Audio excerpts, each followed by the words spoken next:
Hello students, welcome all of you in our Education Academy YouTube channel. Today I am going to start topic resistance of chapter 3rd 12th physics. Chapter 3rd name is current electricity and topic name is resistance. Resistance.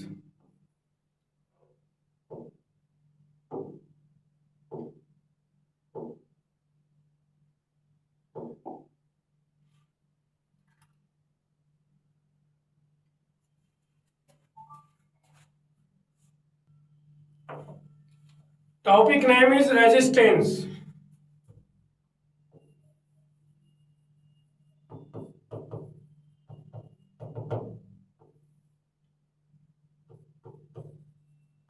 This is the property of conductor due to which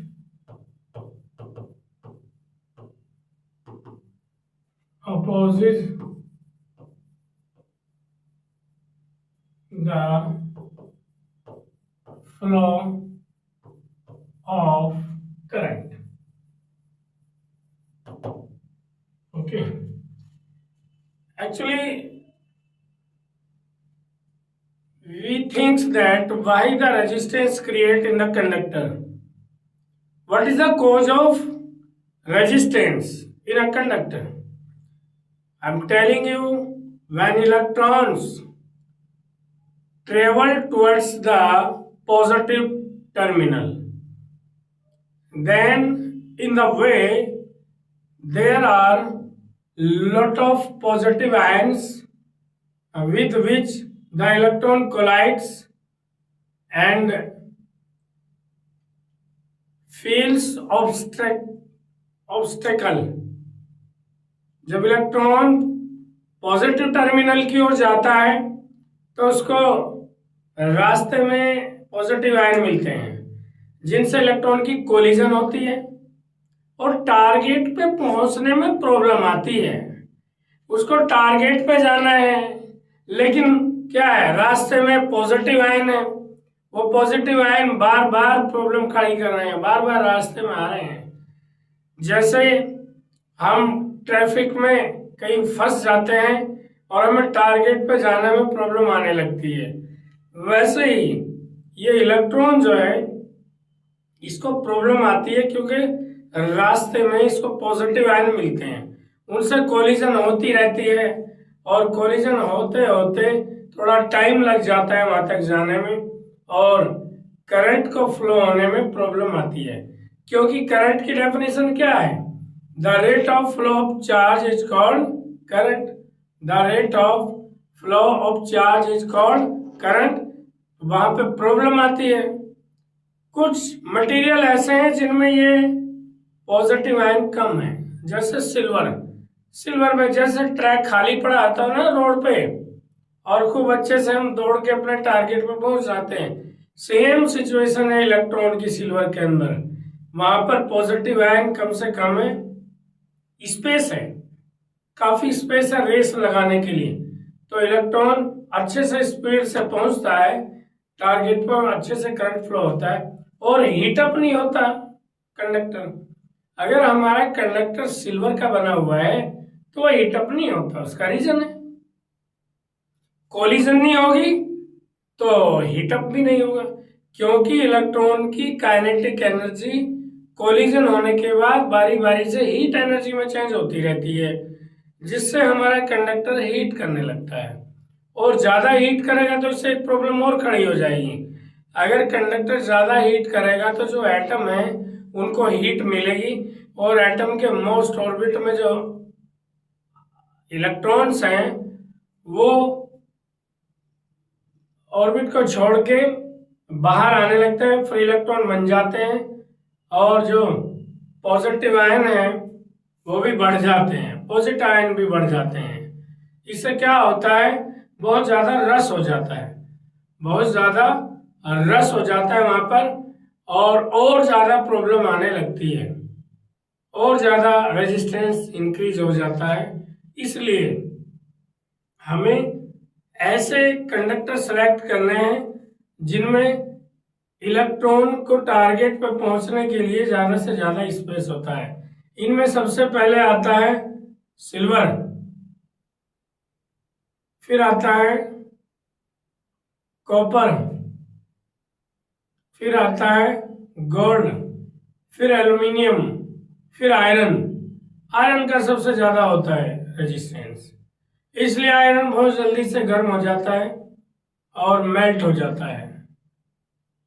तो अब copper का silver का wire कौन लगाएगा? Silver बड़ा costly है, इसका substitute है कॉपर। कॉपर सस्ता है, हालांकि उतना अच्छा कंडक्टर तो नहीं है जितना सिल्वर, लेकिन उससे थोड़ा कम है, लेकिन बाकी से अच्छा है, बाकी मटेरियल से अच्छा कंडक्टर है, इसलिए हम कॉपर को प्रेफर करते हैं। सिल्वर ज़्यादा कॉस्टली है, तो मोस्टली कॉपर के वायर जो हैं, कंडक्टिंग वायर, वो कॉपर के ही बनाए जाते हैं। कॉपर का केबल होता है, कॉपर, सारी घरों की जो वायरिंग है वो कॉपर की होती है, क्योंकि अच्छा कंडक्टर है और सिल्वर से सस्ता है। ठीक है, तो अब आता है eggs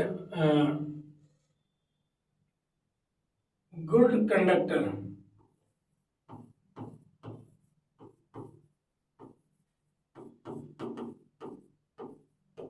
good conductors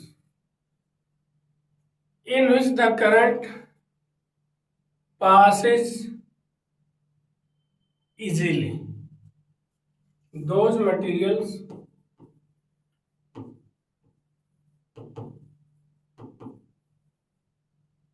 in which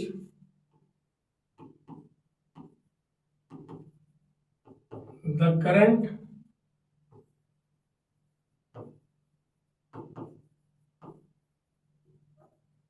passes easily are called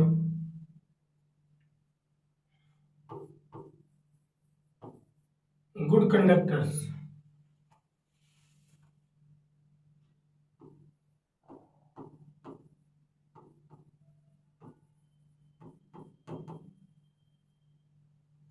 Are called good conductors. Example, example क्या होगा? एग्जाम्पल होंगे सिल्वर,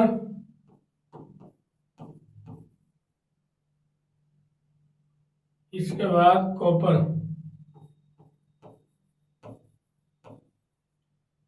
गोल्ड,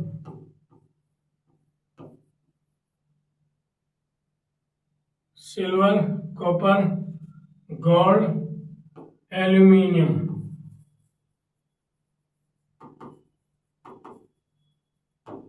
एल्यूमिनियम, ये सभी गुड कंडक्टर होंगे। अब आता है effect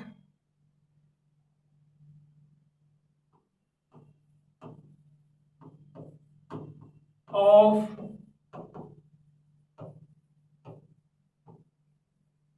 temperature on resistance.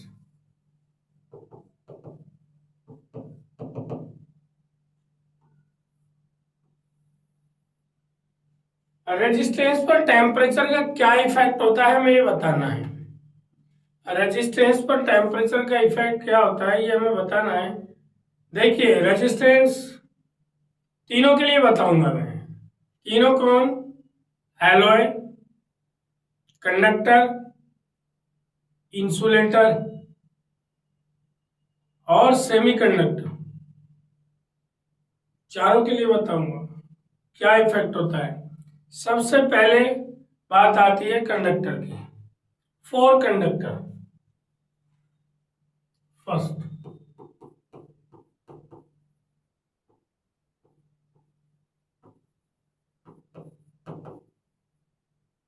For conductor, second for semiconductor,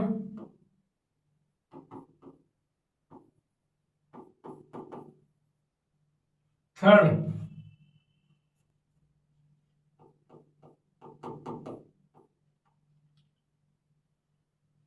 semiconductor alloy, alloy तीनों के लिए बताएंगे। सबसे पहले आता है कंडक्टर। कंडक्टर पर क्या इफेक्ट होता है?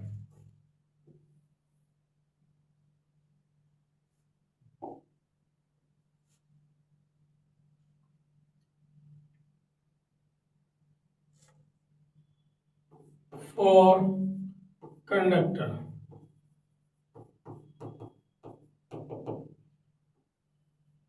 कंडक्टर पे क्या इफेक्ट होता है रेजिस्टेंस का, ये हम बताने वाले हैं आपको। जब हम कंडक्टर का टेम्परेचर इंक्रीज करते हैं तो रेजिस्टेंस में कुछ चेंज आता है। और सभी मटेरियलों के, तीनों मटेरियल के लिए हमारे पास एक फॉर्मूला है, R T equal to R nought 1 plus alpha T. R T equal to R nought 1 plus alpha T. ये जो अल्फा टी है, ये टी है, इसको डेल्टा टी भी बोल सकते हैं।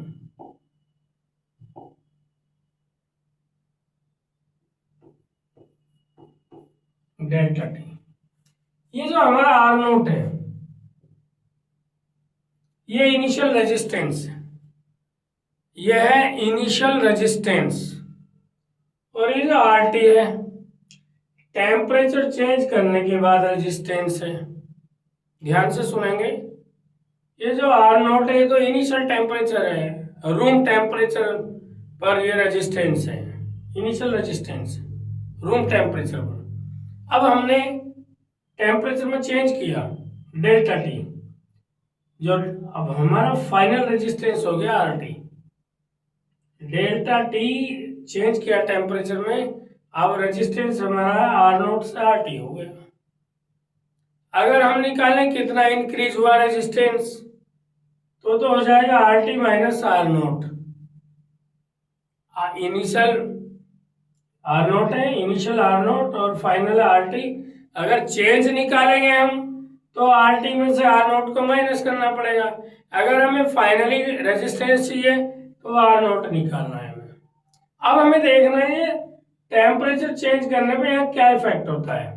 अगर हमारा देखिए ये टेम्परेचर इंक्रीज होता है तो रेजिस्टेंस इंक्रीज हो जाएगा। कैसे? फॉर्मूले के बेस पर बताएंगे कैसे। देखिए, कंडक्टर के लिए ये जो अल्फा है ना, पॉजिटिव होता है।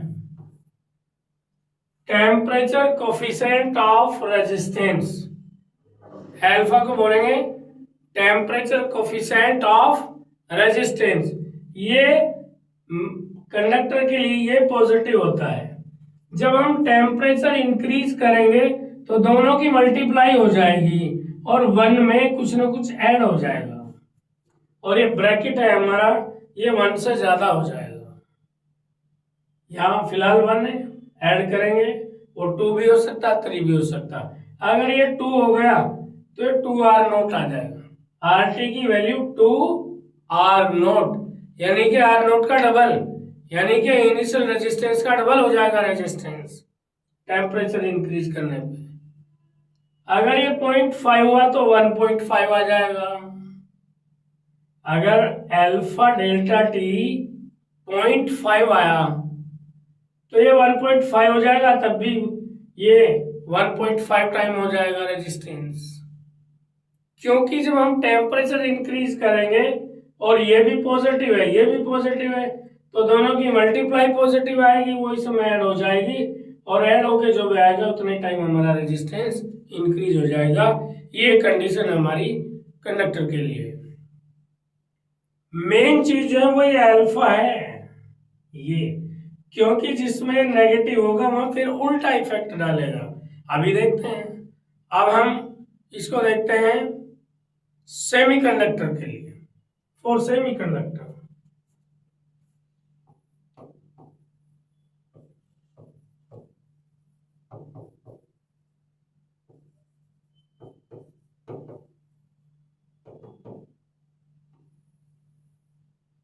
सेमीकंडक्टर में आ जाते हैं।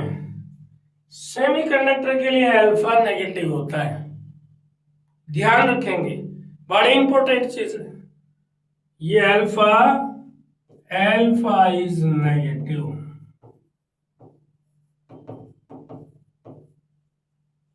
किसके लिए? सेमीकंडक्टर के लिए। सेमीकंडक्टर के लिए अल्फा की वैल्यू नेगेटिव होती है।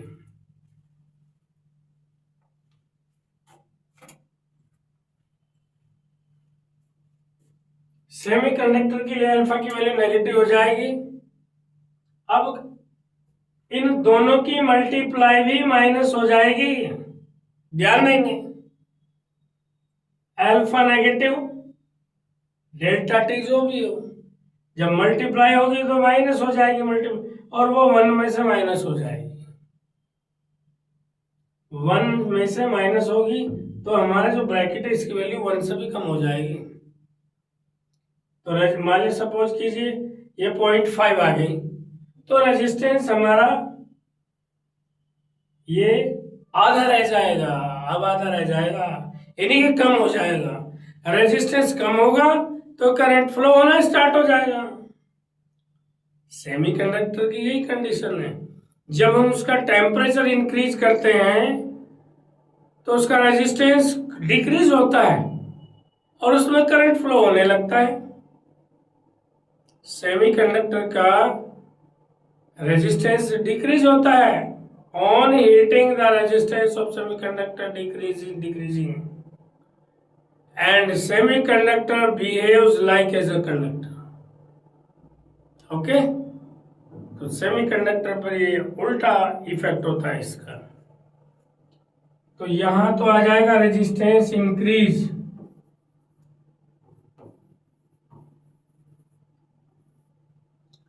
इस केस में डिक्रीज।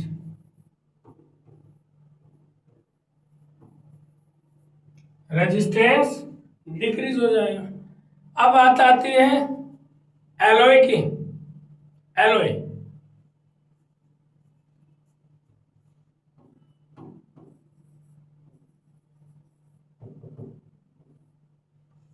4 एलॉय। एलॉय बता देते हैं हम क्या होता है। एलॉय क्या होता है कि मिक्स होता है मेटल, 2-3 मेटल होते हैं, उनको मिक्स करके बना दिया जाता है। जैसे मैग्नीन, कॉन्स्टेंटन, ये एलॉय है। Nichrome alloy. इनकी खास बात क्या है? इनका रेजिस्टेंस हाई होता है और जब इनमें करंट फ्लो किया जाता है तो इनका टेम्परेचर इंक्रीज होता है। इसी प्रॉपर्टी के कारण जितने भी हीटिंग इफेक्ट ऑफ करंट वाली डिवाइस है वो सब एलॉय की बनाई जाती हैं। जितने भी heating effect of current based device हैं वो सब एलॉय की बनाई जाती हैं, क्योंकि वहां पे हीट चाहिए। जैसे आयरन, कपड़े पे प्रेस करते हैं, आयरन बोलते हैं जिसको, आयरन। और रूम हीटर, वहां हीट चाहिए, तो रूम हीटर है, वहां पे नाइक्रोम का वायर लगा दिया जाता है उसमें डिवाइस में। तो सर्किट में जब नाइक्रोम वायर लगाएंगे उसमें करंट फ्लो करेंगे, क्योंकि ऑलरेडी उसका रेजिस्टेंस हाई है। तो जब करंट फ्लो करेंगे तो उसका टेम्परेचर इंक्रीज होगा, जो हीट स्प्रेड आउट करेगा रूम के अंदर। वैसे ही पानी गर्म करने के लिए रोड होती है, वो नाइक्रोम हो, मैग्नीन हो, कांस्टेंट हो, बनाई जाती है। टोस्टर, टोस्टर भी एलॉय के ही बनाए जाते हैं, क्योंकि वहां पर भी हीटिंग इफेक्ट ऑफ करंट होता है, वहां हमें हीट चाहिए और हीट मिलेगी एलॉय से, वो मिक्स मेटल जिसका रेजिस्टेंस हाई हो। एलॉय भी ना हो लेकिन जिनका रेजिस्टेंस हाई होता है वो हीटिंग इफेक्ट ऑफ करंट के लिए ज़्यादा बेटर होते हैं, और एलॉय से अच्छा कोई नहीं, क्योंकि एलॉय मिक्स मेटल है, उसमें रेजिस्टेंस इंक्रीज हो जाता है। जिससे करंट फ्लो करने पर वो हीट देने लगते हैं, हमारा पर्पज पूरा हो जाता है। तो ये एलॉय एल्फा इज नेग्लिजिबल, ध्यान दीजिए, नेग्लिजिबल, एल्फा नेग्लिजिबल होता है। अब alpha negligible near about zero, zero में किसी की भी मल्टीप्लाई कर दो जीरो ही हो जाएगा। अगर कोई नंबर नेग्लिजिबल है या वेरी स्मॉल नंबर है, उसमें किसी की भी मल्टीप्लाई कीजिएगा वो भी कमी हो जाएगा। एक एग्जांपल दिखा रहा हूं, हमारे पास ये हाफ है, हाफ में मैं 500 की मल्टीप्लाई कर देता हूं, कितना आ जाएगा भाई 250, कम हो गया। अगर ये हाफ ना होता, इसकी जगह कुछ और होता,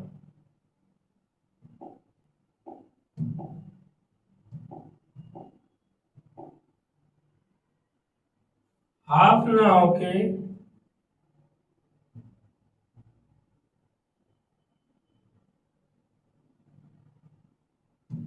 हाफ ना होकर के वन भी होता, ऐसे ठीक रह जाता। और अगर टू हो गया तो ये 250 हो जाएगा, वो सॉरी 1000 हो जाएगा। तो मेरा मतलब है अगर हम इसकी स्मॉल नंबर से मल्टीप्लाई करेंगे और भी कम हो जाएगा। ये अल्फा वही स्मॉल नंबर है, एलओए के लिए अल्फा की वैल्यू 0.000014 इस तरह की आती है, बहुत ही कम है। तो इसलिए टेम्परेचर में अगर इंक्रीज भी हो रहा है, टेम्परेचर इससे मल्टीप्लाई करते ही वो भी ना के बराबर हो जाएगा और इस पूरे ब्रैकेट पे कोई फर्क नहीं पड़ेगा, रेजिस्टेंस एज इट इज बना रहेगा।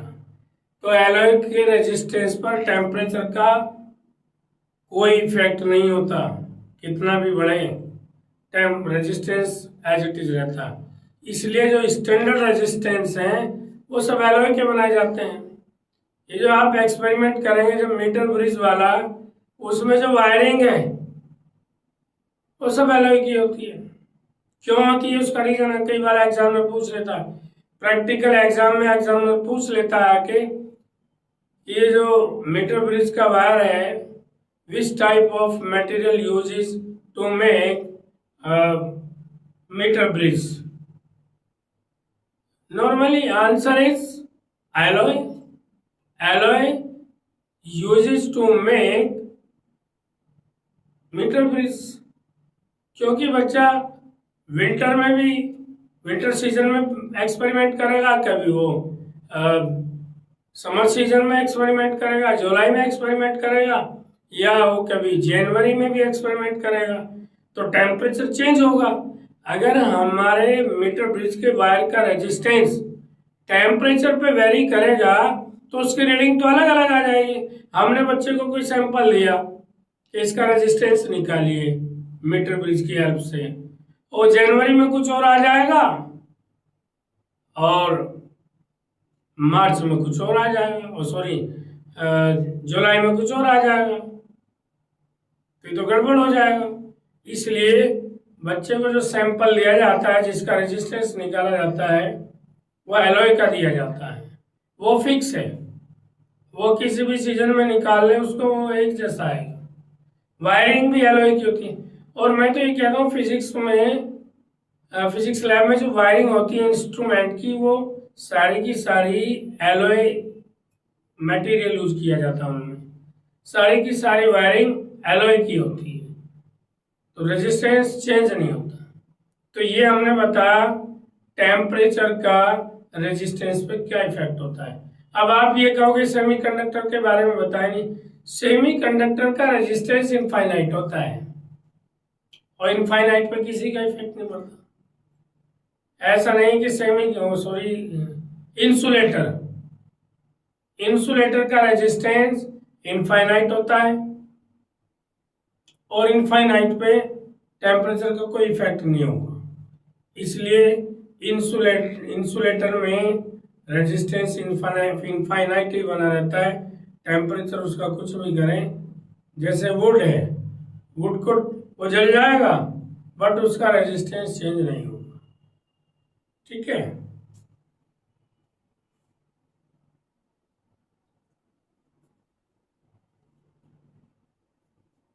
ये अच्छे से समझ में आ गया?